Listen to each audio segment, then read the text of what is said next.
दोस्तों नमस्कार, कैसे हैं आप सब? आज के इस क्लास में पुनः आप सभी का स्वागत है। आज के इस कड़ी में हम देखने वाले हैं 28 जनवरी 2026 से संबंधित करंट अफेयर्स के प्रश्नों को। अगर आप मूल रूप से बिहार के प्रतियोगी परीक्षाओं की प्रिपरेशन में हैं और वन स्टॉप सॉल्यूशन ढूंढ रहे हैं करंट अफेयर्स को लेकर, तो इससे बढ़िया विकल्प आपको नहीं मिलेगा।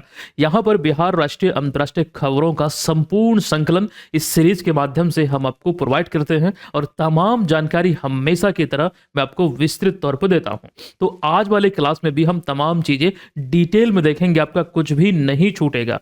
सेशन की शुरुआत करें दोस्तों। पिछले क्लास में एक प्रश्न हमने आपसे पूछा था। यह प्रश्न को ध्यान से देखिए। प्रश्न क्या था कि हालिया खेले गए विजय हजारे ट्रॉफी जो क्रिकेट से संबंधित है, लिस्ट ए क्रिकेट है, फाइनल मुकाबला जो 2025-26 वाला संस्करण का खेला गया, तो विदर्भ ने किस टीम को हराकर पहली बार खिताब अपने नाम किया, यानी कि ट्रॉफी अपने नाम किया है? तो सौराष्ट्र को हराकर इस खिताब को अपने नाम किया। दोस्तों, विजय हजारे ट्रॉफी से पहले सैयद मुश्ताक अली ट्रॉफी आयोजित हुआ था और यह भी क्रिकेट से ही संबंधित है। और वहां पर आपको यह देखने को मिलता है कि झारखंड हरियाणा को हराकर, ईशान किशन की कप्तानी में झारखंड ने हरियाणा को हराया और पहली बार खिताब अपने नाम किया। तो दोनों ट्रॉफी में आपको देखने को मिलता है, यहां पर विदर्भ ने पहली बार जीता और सैयद मुश्ताक अली में झारखंड ने पहली बार जीता। ये चीजें हम डिटेल में आपको पढ़ा चुके हैं, तो उतना डीप में नहीं जाएंगे। ये पिछले क्लास का प्रश्न था, बस यहां पर आंसर बतला के हम सीधे चलते हैं आज के पहले क्लास, मतलब पहले प्रश्न पे। देखिए, पहला प्रश्न है गणतंत्र दिवस 2026 की पूर्व संध्या, मतलब 25 जनवरी 2026 को पूर्व संध्या मतलब अगले दिन, पिछले दिन घोषित पद्म पुरस्कारों के अंतर्गत बिहार से कुल कितने विभूतियों को पद्मश्री पुरस्कार देने की घोषणा हुई है? दोस्तों, आपको मालूम है पद्म पुरस्कारों में 3 पुरस्कार सम्मिलित हैं। एक तो पद्म विभूषण, फिर पद्म भूषण और पद्मश्री। अब यहां पर सवाल यह है, ऐसे तो इसका राइट आंसर होगा केवल 3 विभूतियों को पद्मश्री देने की घोषणा हुई है। इस बार जो घोषणा हुई है, इसमें बिहार से किसी भी शख्स को पद्म विभूषण या फिर पद्म भूषण देने की घोषणा नहीं हुई है। कुल 131 की घोषणा हुई है पुरस्कार में। आप देखेंगे 2026 को लेकर, अच्छा यहां पर 2026 होगा, 25 जनवरी 2026 यानी कि गणतंत्र दिवस की पूर्व संध्या, भारत सरकार ने 131 पद्म पुरस्कारों की घोषणा की है, जिसमें पद्म विभूषण जो भारत रत्न के बाद भारत का दूसरा सर्वोच्च नागरिक सम्मान है, इसमें 5 पुरस्कार, फिर पद्म भूषण जो तीसरा सर्वोच्च नागरिक सम्मान है, इसमें 13 पुरस्कार, और पद्मश्री जो चौथा सम्मान है भारत में नागरिक सम्मान में, तो इसमें 113 नाम आपको देखने को मिलता है। दोस्तों, इसी संदर्भ में आपको ध्यान रखना है कि इसके तहत बिहार से 3 महान हस्ती को या फिर 3 विभूतियों को पद्मश्री पुरस्कार से सम्मानित करने की घोषणा हुई है। इनमें भोजपुरी गायक भरत सिंह भारती, लोक कलाकार स्वर्गीय विश्व बंधु, इन्हें मरणोपरांत देने की घोषणा हुई है, और कृषि वैज्ञानिक डॉक्टर गोपाल जी त्रिवेदी जो मुजफ्फरपुर के हैं। अच्छा, इतना ही नहीं, यहाँ पर डिटेल में चीजें आपके बीच हमने रखा, एक नजर इसको देखने का प्रयास कीजिएगा। ऐसे तीनों को आप यहाँ पर तस्वीर में देख रहे हैं। चलिए, पहले हम बात करेंगे भरत सिंह भारती, जो बिहार के भोजपुर जिले के रहने वाले हैं। कला क्षेत्र में, मतलब इस कैटेगरी में इनका चुनाव हुआ है पुरस्कार के लिए। भोजपुरी लोकगीत गायक हैं और इन्होंने 1962 से ही आकाशवाणी पटना के माध्यम से, ये थोड़ा सा मिस हुआ है, ये दोनों शब्द अलग हो गया, मतलब अक्षर अलग हो गया है, तो ये आकाशवाणी है, आकाशवाणी पटना के माध्यम से भोजपुरी लोक संगीत को वैश्विक मंच पर पहुंचाया है। जैसे कि पिछले साल के पुरस्कारों की बात करें, शारदा सिन्हा को पद्म विभूषण मिला था, उन्होंने छठ गीतों को एक वैश्विक पहचान दिलाई, तो उसी प्रकार से एक वैश्विक मंच पर पहुंचा है, ये ध्यान रखिए। और वहीं पर दूसरे में अगर हम बात करेंगे, स्वर्गीय विश्व बंधु बेसिकली पटना में, पटना के रहने वाले हैं, एक जगह पटना में दानापुर, आप लोग भली भांति परिचित होंगे। ये नृत्य, लोक नृत्य यानी कि कला कैटेगरी में भी इनका चुनाव हुआ है और इन्हें मरणोपरांत पद्मश्री से सम्मानित करने को लेकर घोषणा हुई है। इसमें एक इंपॉर्टेंट पॉइंट ये आपको ध्यान रखना है कि वे सुरांगन संस्था के संस्थापक, मतलब एक संस्था है, उसका नाम है सुरंगन, और स्पेशली ये वाला डोमचक नृत्य के जरिए लोक गाथाओं को जीवित रखा है। अच्छा, डोमचक नृत्य, इसे हम हाईलाइट यहां पर कर रहे हैं, अभी हम इसके बारे में डिटेल में जानेंगे। फिलहाल एक और नाम इसमें है, मुजफ्फरपुर के डॉक्टर गोपाल जी त्रिवेदी विज्ञान और अभियंत्रण, मतलब इस कैटेगरी में इनका चुनाव हुआ है। ये राजेंद्र प्रसाद केंद्रीय विश्वविद्यालय के पूर्व कुलपति और एक प्रमुख कृषि वैज्ञानिक हैं, जिन्होंने मखाना और लीची की खेती के क्षेत्र में महत्वपूर्ण योगदान दिया है। मतलब यहाँ पर इसी को लेकर ये सम्मान, मतलब इस कैटेगरी में इन तीनों को लेकर देने की घोषणा हुई है। क्लियर है, इतना जरूर ध्यान रखिएगा, ये एक इंपॉर्टेंट टॉपिक है। यहां से सवाल एग्जाम में ऑलरेडी बने हैं। पिछली बार जो सवाल बना था बीपीएससी एग्जाम में, वो पेपर मेसी कला से बना था। आई थिंक वो 2023 या फिर 22 वाला संस्करण से पूछा गया था। मतलब जो पुरस्कार की घोषणा हुई है पिछले साल, अगर हम देखें 2025 में, ये सारे नाम आपको देखने को मिलता है। 139 विभूतियों को सम्मानित किया गया, जिनमें कि पद्म विभूषण मिला किन्हें, बिहार कोकिला शारदा सिन्हा को, पद्म भूषण मिला सुशील कुमार मोदी को, इसके अतिरिक्त 5 और नाम था पद्मश्री में। कुल मिला के 7 पुरस्कार मिला था। लेकिन इस बार दोस्तों 7 तो नहीं, 3 पुरस्कार मिला है, जो जानकारी यहां पर आपके बीच है। अब यहां पर देखने वाली बात यह है कि जो डोमचक नृत्य की हम लोग बात कर रहे हैं, मुख्य रूप से बिहार के मिथिला और आसपास के इलाकों में प्रचलित एक पारंपरिक लोक नृत्य है। लेकिन यहां पर एक चीज ये जरूर ध्यान रखिएगा, ये केवल बिहार ही नहीं, ये झारखंड में भी प्रसिद्ध है, ये चीज ध्यान रखिए। लेकिन बिहार के संदर्भ में ये मिथिला और आसपास के क्षेत्र में मतलब ज्यादा प्रचलित है। अच्छा, इस नृत्य की बात करें तो यह बेसिकली विवाह, उपनयन, संस्कार और अन्य मांगलिक अवसरों पर महिलाओं के द्वारा, मतलब विशेष रूप से महिलाओं द्वारा समूह में इसका गायन किया जाता है। इसको लेकर ऐसे तो चर्चाएं विस्तार में हमने लिखा है, लेकिन इसी नृत्य को लेकर अभी हाल ही में स्वर्गीय विश्व बंधु को मरणोपरांत 2026 में पद्मश्री पुरस्कार से सम्मानित करने की घोषणा हुई है। दोस्तों, एक शब्द मैं यहां पर बोल रहा हूं, इसे ध्यान देने का प्रयास कीजिएगा। जो डोमचक नृत्य है, इसको लेकर अगर हम बात करें, एक शब्द आपने कई बार बचपन में सुना होगा, धूमचक, चकधुम, धुमचक, चकधुम। मुझे लगता है कि यहां पर जैसे डोमचक या फिर धुमचक, धुमचक, मतलब इस तरह से, इसकी मैं गारंटी नहीं ले रहा हूं। मतलब यहां पर मैं ये कह रहा हूं कि मे बी बार बार इसको रिपीट कीजिए, चकधुम धुमचक, चकधुम धुमचक, तो ये आपको लगेगा कहीं ना कहीं ये शायद इसी से प्रेरित है, जो हम लोग पहले बोलते थे बचपन में, या फिर अभी भी म्यूजिक में, मतलब इस तरह से चकधुम चकधुम। तो मुझे लगता है कहीं ना कहीं इसी से प्रेरित है, मतलब यही शब्द से प्रेरित है। तस्वीर में आप यहाँ पर देख सकते हैं। और आगामी एग्जाम को लेकर ये जो कला है, जो यहाँ पर नृत्य की हम बात कर रहे हैं, ये मुझे लगता है कि काफी इंपॉर्टेंट है। ध्यान रखिएगा, इससे जुड़े हुए तथ्य आपको एग्जाम में देखने को मिल सकता है। और नागरिक पुरस्कारों में 2025 वाला ये जरूर याद रखिएगा। मुझे हर हाल में ये चीजें इसलिए इंपॉर्टेंट लग रही है क्योंकि पहले भी सवाल यहाँ से बने हैं, तो आपको इग्नोर नहीं करना है। अगला प्रश्न भी देखिए गणतंत्र दिवस से ही संबंधित है। बेसिकली 2026 के अवसर पर, मतलब 77वां गणतंत्र दिवस इस वर्ष सेलिब्रेट किया गया है। ये चीजें यहां पर ध्यान रखिएगा। 2026 में हम लोग भारतवासी कौन सा गणतंत्र दिवस सेलिब्रेट किया है, मालूम है ना? 77वां गणतंत्र दिवस। इस अवसर पर केंद्र सरकार द्वारा बिहार पुलिस के कितने पदाधिकारियों एवं कर्मियों को शौर्य और उत्कृष्ट सेवा के लिए सम्मानित किया गया? काफी इंपॉर्टेंट है। अभी हम डिटेल में तथ्यों को देखेंगे, लेकिन बिहार के संदर्भ में बिहार के कुल 22 पदाधिकारी या फिर कर्मियों को, जो पुलिस कर्मी है, उनकी शौर्य और उत्कृष्ट सेवा के लिए उन्हें सम्मानित किया गया है। इन 22 पुरस्कारों में से जो 3 पुरस्कार है, ये गैलेंट्री मेडल यानी कि वीरता पुरस्कार है। और बेसिकली वीरता पुरस्कार से सवाल ज्यादा बनने की संभावना है। और जो वीरता पुरस्कार को लेकर हम बात कर रहे हैं, इस वाले पॉइंट को देखने का प्रयास कीजिएगा। 2002 में मंडल कारा छपरा में हुए भीषण कैदी विद्रोह को नियंत्रित करने में अपनी अदम्य साहस दिखाने के लिए कुंदन कृष्णन, अर्जुन लाल और इसके अतिरिक्त जितेंद्र सिंह को, जो इनका यहां पर साहस इन्होंने दिखाया था, इसीलिए इन्हें पुलिस मेडल फॉर गैलेंट्री यानी कि गैलेंट्री मेडल अर्थात वीरता पुरस्कार दिया गया है।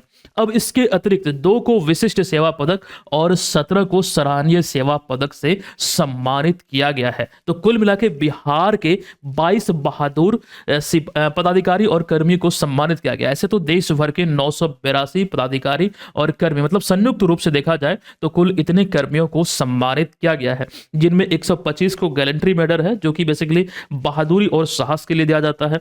और फिर 101 राष्ट्रपति पदक मिला है उत्कृष्ट सेवाओं के लिए। फिर उसके बाद यहाँ पर 756 जो पदक है, यहाँ बेसिकली हम बात कर रहे हैं सराहनीय सेवा के लिए, तो ये 756 मेडल हैं जो समर्पण और निष्ठा के लिए एक प्रकार से इस प्रतीक के रूप में आप देख सकते हैं। तो कुल मिला के 982। इसको देखिए, समझिए, याद रखने का प्रयास आप लोग कीजिए। अभी जिस शख्स को आप यहाँ पर तस्वीर में देख रहे हैं, ये कौन है? जरा देखने का प्रयास कीजिए। बिहार के वर्तमान में डीजीपी हैं, पुलिस महानिदेशक हैं। नाम क्या है इनका? तो विनय कुमार है। डीजीपी अर्थात डायरेक्टर जनरल ऑफ पुलिस। ये चीजें हमने आपको बोला, वर्तमान में कौन है? तो विनय कुमार हैं। दोस्तों, ये तमाम चीजें जो आप यहाँ पर देख रहे हैं, आप हूबहू ये जो पीडीएफ अभी आप देख रहे हो बहु आप प्राप्त कर सकते हैं। और रिसेंटली ये वाले जो लॉन्च हुई, ये तमाम चीजें आपको कहाँ मिलेगी? उसके लिए आपको BM online learning application play store से डाउनलोड करना है। 50,000 से अधिक लोग इसको डाउनलोड करके यहां से प्रिपरेशन कर रहे हैं, तो आप भी अपनी प्रिपरेशन को बेहतर बना सकते हैं। ये करंट अफेयर्स का वो कोर्स है जिसके माध्यम से आपकी प्रिपरेशन कंप्लीट हो जाती है। एक कंप्लीट कवरेज है करंट अफेयर्स का, चाहे वो वीडियो क्लासेस, चाहे वो करंट अफेयर्स का टेस्ट सीरीज, तमाम पीडीएफ नोट्स आदि सभी चीजें। आइए तीसरे प्रश्न पे आते हैं। प्रश्न है एशिया मैन्युफैक्चरिंग इंडेक्स, अभी हाल ही में जो जारी हुई है, इसके आधार पर आपको ध्यान रखना 11 प्रमुख एशियाई अर्थव्यवस्थाओं में भारत का स्थान क्या है। देखिए 11 प्रमुख देशों में, एशियाई देशों में, यानी कि एशियाई अर्थव्यवस्थाओं में अगर आप देखेंगे तो भारत को छठा स्थान मिला है। दोस्तों, पिछले क्लास में हमने जो शीर्ष अर्थव्यवस्था वाले देश हैं हमने चर्चा किया था। पहले स्थान पर है अमेरिका, फिर दूसरे स्थान पर चाइना, फिर जर्मनी, फिर अभी चौथा जो बना है देश वो अपना भारत है। फिर पांचवें पे कौन है? जापान है, यानी कि जापान को पीछे छोड़ा है। 2022 में ब्रिटेन को भारत पीछे छोड़ा था। ये चीजें हम आपको बतला चुके हैं। अभी देखिएगा मैन्युफैक्चरिंग यानी कि एशिया मैन्युफैक्चरिंग जो इंडेक्स है, जो सूचकांक है, एक प्रकार का ये वार्षिक मूल्यांकन है जिसे कि पैन एशियाई सलाहकार फर्म, इसका नाम क्या है? तो डेजान सिरा एंड एसोसिएट, इसके द्वारा ये जारी होता है। एक वार्षिक सूचकांक है, एक मूल्यांकन सूचकांक है, ये जरूर ध्यान रखिए। अभी ये रैंकिंग बताती है, मतलब बेसिकली यहां से आप अर्थ को भी समझ सकते हैं। मैन्युफैक्चरिंग इंडेक्स से, मैन्युफैक्चरिंग से संबंधित है। देखिए यह रैंकिंग बताती है कि एशिया के कौन कौन से देश चीजें बनाने में, बेसिकली कारखानों और उद्योगों में कितने अच्छे हैं। जो उत्पादन हो रहा है उस मामले को यह दर्शाता है, उसको एक प्रकार से चिन्हित करता है। तो नवीनतम आंकड़ों के अनुसार 11 प्रमुख एशियाई अर्थव्यवस्थाओं में छठे स्थान पर कौन है? तो अपना प्यारा भारत। ये ध्यान रखिए। शीर्ष रैंकिंग में आप देखेंगे तो चाइना प्रथम स्थान पर है, मलेशिया दूसरे स्थान पर है और वियतनाम इसमें तीसरे स्थान पर है। एशियाई देशों में इस मामले में भारत की रैंकिंग मेरे दृष्टिकोण से और बेहतर होनी चाहिए, लेकिन वो दिन दूर नहीं है जब भारत चाइना के मुकाबले में आ जाएगा। ये जरूर ध्यान रखिए। फिलहाल तो पीछे है, लेकिन यहां पर 2025 में भी भारत जो है वो छठे स्थान पर ही था, तो इसमें सुधार नहीं हुआ है। पिछले साल भी छठे स्थान पर था। दोस्तों एक बात ये ध्यान रखिएगा, जो रैंकिंग है ये विनिर्माण क्षेत्र में मेक इन इंडिया जैसी पहलों के बावजूद भी एक प्रकार से स्थिर प्रदर्शन को दर्शा रही है। जिस प्रकार से ये तेजी से बढ़ना चाहिए, जैसे कि भारत में मेक इन इंडिया की जो शुरुआत हुई थी एक पहल, एक कार्यक्रम के रूप में, ये 25 सितंबर 2014 को हुई थी। दोस्तों अभी आपको ध्यान रखना है लगभग 12 साल हो चुका है, लगभग मान के चलिए 12 साल के आसपास, लेकिन फिर भी वो गति नहीं पकड़ा है। तो फिलहाल यहां पर इन सब के बावजूद भी ये आपको स्थिर देखने को मिलता है। इस सूचकांक में 8 जो इसका स्तंभ है, जो आयाम है इसके, जिसके बाद ये तैयार होता है, इसमें अर्थव्यवस्था, बुनियादी ढांचा, कार्यबल, नवाचार यानी कि इनोवेशन और 43 उप मापदंड के आधार पर देशों की विनिर्माण प्रतिस्पर्धा का मूल्यांकन किया जाता है। तो बेसिकली यहां पर इसको आप जरूर ध्यान रख सकते हैं। लेकिन मोस्ट इंपॉर्टेंट पॉइंट रैंकिंग से जुड़े हुए, शीर्ष पर कौन, भारत की रैंक क्या, और मेक इन इंडिया को लेकर जो जानकारी हमने दिया इसको भी याद रखिएगा। एक प्रश्न और है कि नई राष्ट्रीय विद्युत नीति 2026 के मसौदे के अनुसार भारत 2030 और 2047 तक प्रति व्यक्ति वार्षिक बिजली खपत को कितना करने का लक्ष्य रखा है। 2 सवाल है इसमें। 2030 तक का जो लक्ष्य है वो है 2000 यूनिट, 2030 तक का जो लक्ष्य है वो 2000 यूनिट है, और 2047 जो विकसित भारत का लक्ष्य है इसके तहत 4000 यूनिट से अधिक, 4000 यूनिट नहीं, इससे अधिक का ये लक्ष्य निर्धारित हुआ है। दोस्तों इसको लेकर जानकारी ऐसे आपके बीच हमने रखा है, ये चीजें आप यहां पर देख सकते हैं, उसी चीज को अच्छे से हमने शब्दों में आपके बीच रखा है। इसका उद्देश्य देखिएगा, उद्देश्य क्या है? उद्योगों, घरेलू उपभोक्ताओं, इलेक्ट्रिक वाहनों और डिजिटल अर्थव्यवस्था की बढ़ती बिजली जरूरतों को पूरा करना है। और यह निधि जो है बेसिकली नवीनकरणीय ऊर्जा, जिसमें कि सोलर एनर्जी, विंड एनर्जी, मतलब इस तरह के, मतलब इसको जोर देना, इसको बढ़ावा देना। और इसमें आपको ध्यान रखना है बेसिकली इंटरनेशनल सोलर अलायंस जो पहल है, जो 2015 में भारत सरकार द्वारा शुरू हुआ फ्रांस के सहयोग से, ऐसे अभी अपडेट यह है कि अमेरिका इससे बाहर निकलने को लेकर घोषणा की है। अभी डब्ल्यूएचओ को लेकर भी खबर है कि अमेरिका डब्ल्यूएचओ से भी बाहर होने की पुष्टि की है। ऐसे कुल 66 संगठन को लेकर हमने जानकारी आपको दिया है। दोस्तों एक चीज और समझिएगा, यहाँ पर ये तुलना किया गया है जो कि 2005 के स्तर की तुलना में 2030 तक उत्सर्जन तीव्रता को 45% कम करने के भारत के लक्ष्य से जुड़ी हुई। बेसिकली यहाँ पर नेट जीरो के संदर्भ में भी बात है कि 2070 जो नेट जीरो यानी कि शुद्ध शून्य कार्बन उत्सर्जन का है, तो इस लक्ष्य को प्राप्त करने की दिशा में एक अहम कदम होगा। हम बात किसकी कर रहे हैं, तो यहां पर इस नीति के तहत जो इसको बढ़ावा दिया जाएगा इसकी। अब यहां पर यूनिट की हमने चर्चा किया है। अच्छा, आपको लग रहा होगा कि मैं बहुत फास्ट फास्ट बोल रहा हूं। दोस्तों कंटेंट इतना है कि मतलब यहां पर वीडियो लंबा हो जाती है, आधे घंटे के अंदर हमें हर चीज को समेटना है। तो इसलिए थोड़ा सा मतलब अगर आपको लगे कि मैं फास्ट जा रहा हूं तो वीडियो का स्पीड को स्लो कर लीजिएगा। अभी हम यूनिट की बात करेंगे। देखिए, एक यूनिट बराबर कितना किलोवाट होता है, ये सवाल भी पूछा जा सकता है। तो एक यूनिट बराबर होता है 1 किलोवाट। और 1 किलोवाट में कितने वाट होते हैं, तो वो होता है 1000 वाट।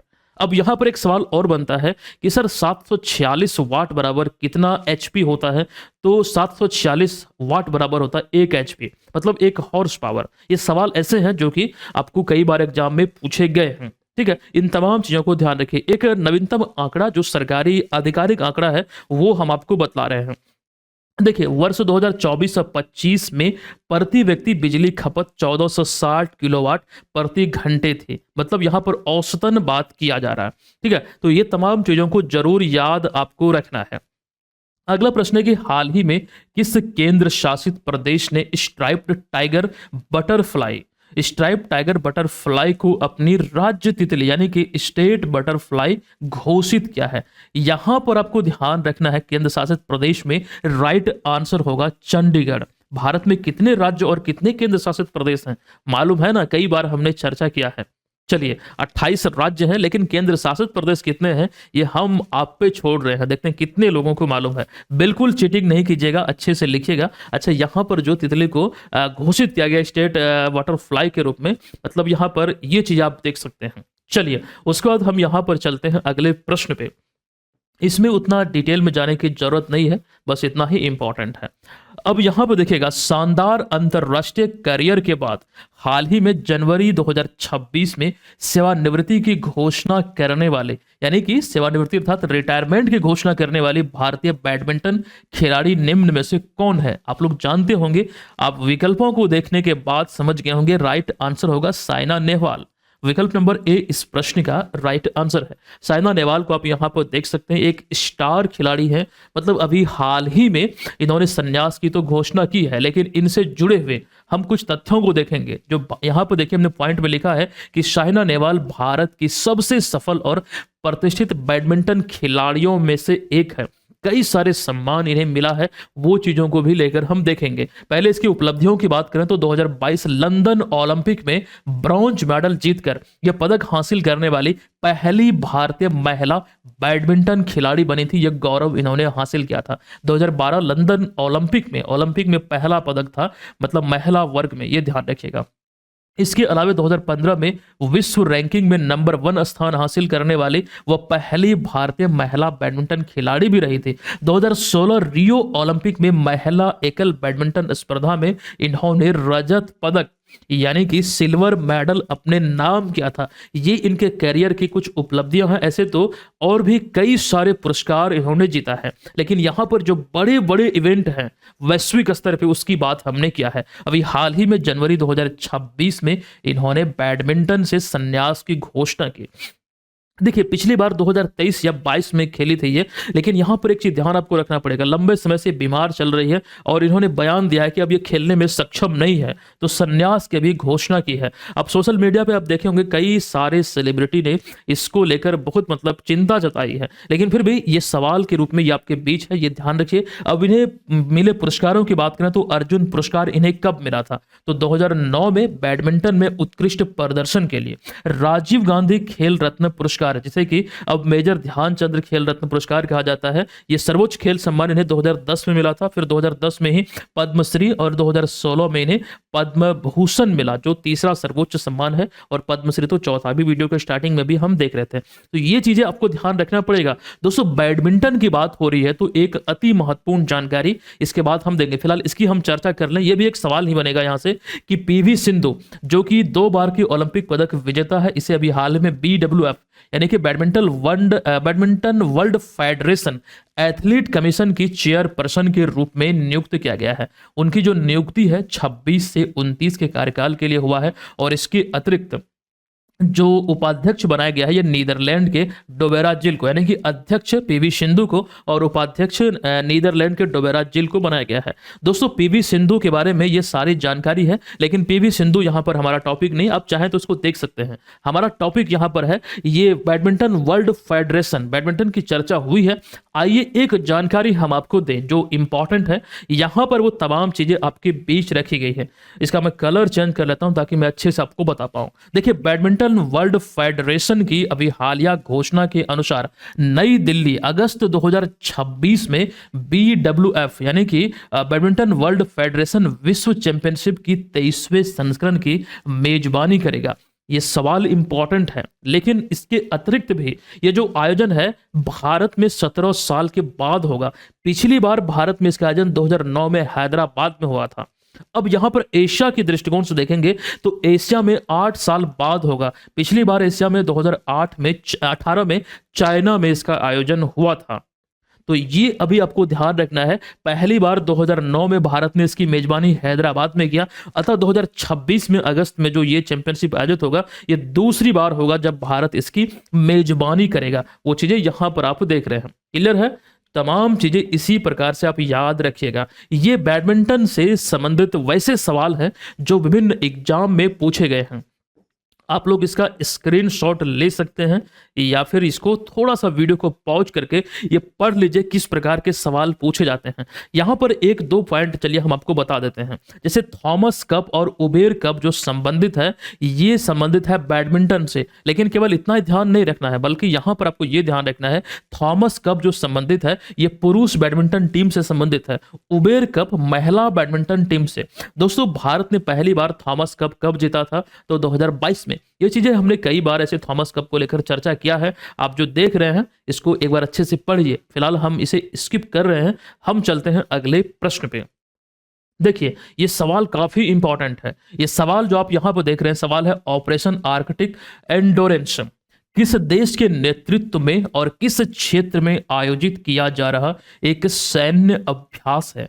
देखिए नेतृत्व करता इसका डेनमार्क है और ये ग्रीनलैंड में ये आयोजित किया जा रहा है। दोस्तों ये मामला बहुत ही संगीन है, ये बहुत ज्यादा अभी ट्रेंडिंग में है। मे भी आपको शायद मालूम ना हो, लेकिन यहां पर देखिए आप समझ जाएंगे। ऑपरेशन आर्कटिक एंडोरेंस की अगर हम बात करें तो डेनमार्क के नेतृत्व में ग्रीनलैंड में आयोजित किया जा रहा है एक महत्वपूर्ण सैन्य अभ्यास है। इस अभ्यास में नाटो जो सहयोगी देश है, नाटो में से तो 32 देश है नाटो में, इसमें सहयोगी देश, इनमें नाटो सहयोगी देशों के साथ मिलकर जो डेनिश सेना है, जो मतलब डेनमार्क की हम बात कर रहे हैं, तो ये आर्कटिक और नॉर्थ अटलांटिक क्षेत्र में सुरक्षा चुनौतियों से निपटने और साथ साथ यूएसए, रशिया और चाइनीज गतिविधियों का मुकाबला करना और अपनी संप्रभुता यानी कि स्वतंत्रता को मजबूत करने के लिए प्रयास कर रही है। दोस्तों यहाँ पर ग्रीनलैंड पर या फिर जो हम बात करें यहाँ पर आर्कटिक की, तो यहाँ पर आपको ये देखने को मिलता है कि यहाँ पर रशिया, चाइना और यूएसए का नज़र है। यूएसए इस पर अधिकार करना चाहता है। भौगोलिक दृष्टिकोण से यूएसए इसको अपना अभिन्न अंग मानता है। आप यहाँ पर देख सकते हैं कि यूएसए यानी कि एक तरफ ट्रंप और दूसरी तरफ पूरा यूरोप, इसको यहाँ पर मैप के माध्यम से समझिएगा। जो हम ग्रीनलैंड की बात कर रहे हैं वो यहाँ पर आपको दिख रहा है। बेसिकली ये नॉर्थ पोल के यानी कि उत्तरी पोल के जस्ट बगल में है और ये कनाडा और आइसलैंड के बीच में पड़ता है। इस पर अभी खास करके इसके अधिग्रहण को लेकर, इस पर अधिकार को लेकर ये अमेरिका बहुत आतुर हुआ है। तो यहां पर एक चीज ये समझिएगा, इसी की स्वतंत्रता को नाटो देश अपने पास रखना चाहती है। इसी को लेकर यहां पर ये शुरू किया गया एक अभ्यास। ये चीजें मामला आपको समझ में आ गया होगा। यहाँ पर जो गतिविधि अन्य देशों द्वारा हो रही है, इसको एक प्रकार से रोकने का प्रयास है। एक चीज समझिएगा कि अमेरिका भौगोलिक दृष्टिकोण से इसे अपना मानता है, लेकिन वास्तव में ग्रीनलैंड पर अभी आप देखेंगे, अगर आप गूगल भी करेंगे तो आपको ये दिखाएगा कि वो आपको राजनीतिक या फिर सांस्कृतिक दृष्टिकोण से वो डेनमार्क से जुड़ा हुआ है। तो मामला कुछ और भी मतलब संगीन है। वो चीजें हम आपको मेंस वाले क्लास में जरूर बतलाएंगे, जो करंट अफेयर्स का मेंस का क्लास चलता है। फिलहाल प्रीलिम्स को लेकर इतनी जानकारी ध्यान रखिए, कुछ अपडेट आएंगे तो वो चीजें हम आपको जरूर बतलाएंगे। और नाटो के बारे में जान लीजिए। नाटो में आपको मैंने क्या बोला, 4 अप्रैल 1949 को 12 संस्थापक सदस्यों के द्वारा अमेरिका के वॉशिंगटन में यह स्थापित एक संस्था है। नाटो का जो मुख्यालय है इसमें ब्रुसेल्स बेल्जियम में है। Secretary general Mark Rutte Netherlands के हैं। अब इसका उद्देश्य यूरोपीय देशों को एक सूत्र में संगठन करना। सपोज कीजिए कि यहाँ पर जो इसका मेंबर नहीं है, बाहर से कोई देश आक्रमण करता है किसी भी देश पर, तो ये सारे देश जो नाटो का मेंबर है वो एकजुट हो जाते हैं और अवरोधक की भूमिका निभाते हैं। तो ये एक प्रकार से यहाँ पर मतलब इसके उद्देश्य में आप ध्यान रखिएगा। इसमें 32 सदस्य देश हैं। नवीनतम सदस्य 7 मार्च 2024 को इसका 32वां जो बना है वो कौन सा देश है, तो स्वीडन है। यहां पर देखिए, स्वीडन इसका सबसे नवीनतम सदस्य है। ये आपको ध्यान रखना है दोस्तों। ये तमाम बातें काफी इंपॉर्टेंट है।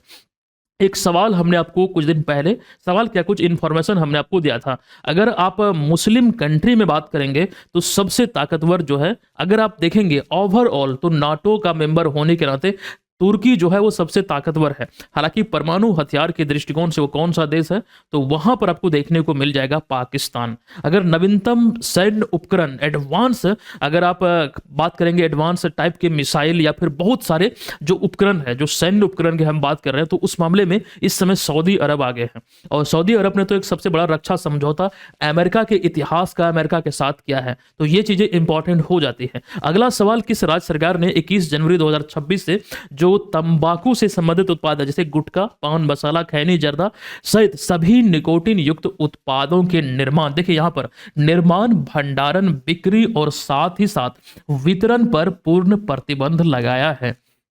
मतलब ऐसा देखने को मिलता है ना कई। अच्छा, पहले इसका आंसर जो है ये उड़ीसा है।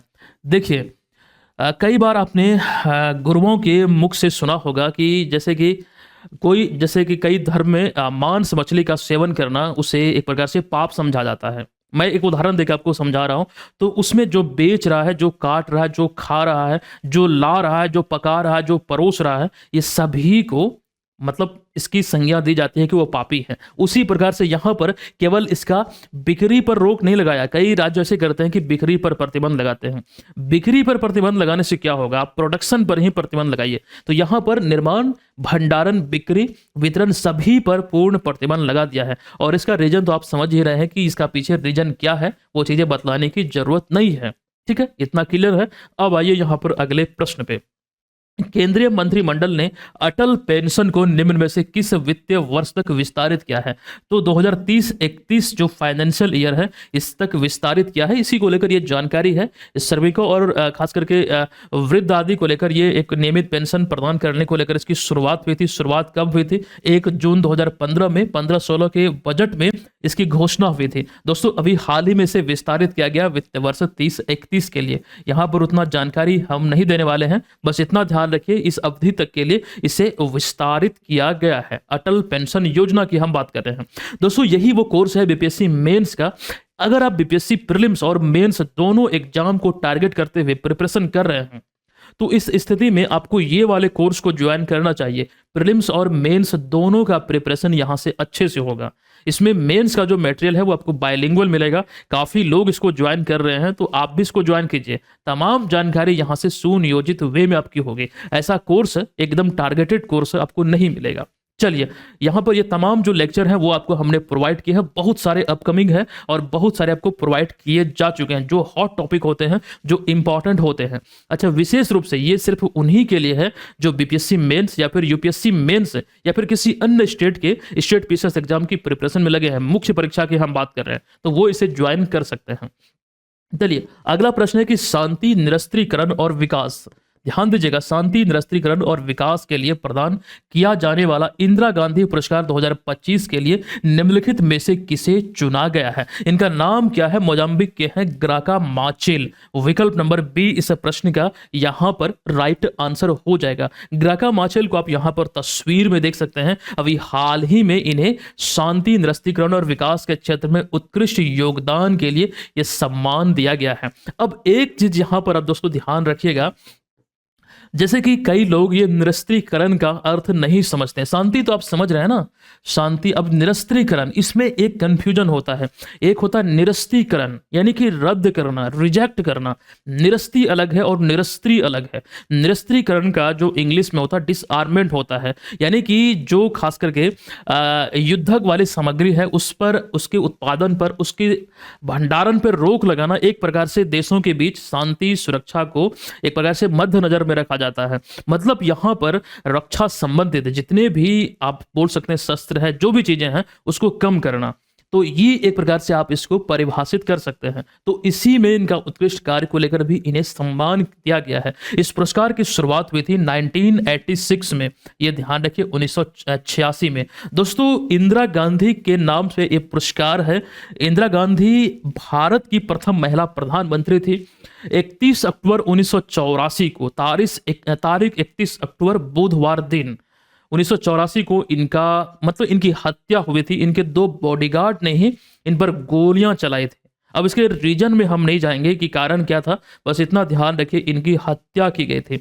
और इनके पुत्र की भी, राजीव गांधी की भी। ये आपको ध्यान रखना है, राहुल गांधी की दादी हुई इंदिरा गांधी। चलिए इतनी बातें आपको मालूम है।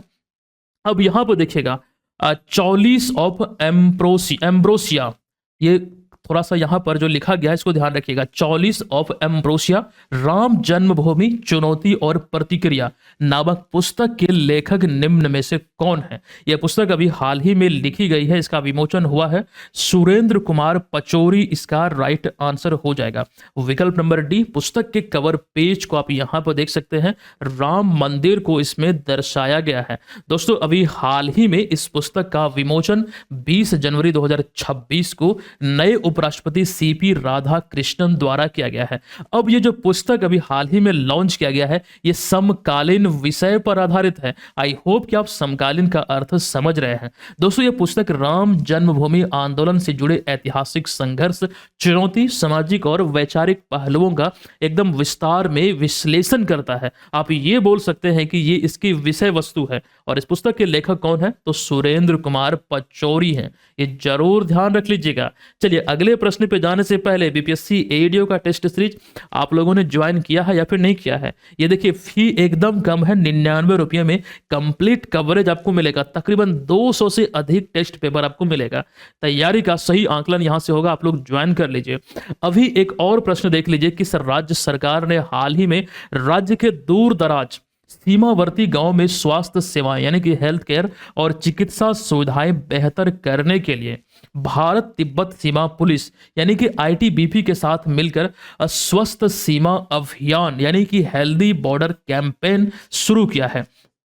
किस राज्य सरकार ने? तो ये सेवा जो है स्वस्थ सीमा अभियान की शुरुआत अभी आईटीबीपी के साथ मिलकर उत्तराखंड ने शुरू किया है। तो कौन सा राइट आंसर है? वो विकल्प नंबर ए यहां पर करेक्ट है। क्लियर है? और दोस्तों ये रहा आज के क्लास का प्रश्न, जिसका आंसर आप सभी को कमेंट बॉक्स में लिखना है। और जो जानकारी हमने आपको इसको लेकर दिया है, आप डिटेल में लिखने का प्रयास कीजिएगा। एक बात और, यही वो कोर्स है एडीओ का, ये केवल 99 रुपये में आपको कंप्लीट जो टेस्ट सीरीज है, जो कवरेज है, वो आपको मिलेगा। इसमें मंथली करंट अफेयर्स का टेस्ट और उसका रेडी टू प्रिंट पीडीएफ भी आपको मिल जाएगा। इसको डाउनलोड कीजिए और एग्जाम तक आपको मिलता रहेगा। दोस्तों हम आपसे मिलेंगे नेक्स्ट क्लास में। ये आपको कैसा लगा कृपया कमेंट बॉक्स में हमें जरूर बताइएगा। धन्यवाद। जय हिंद।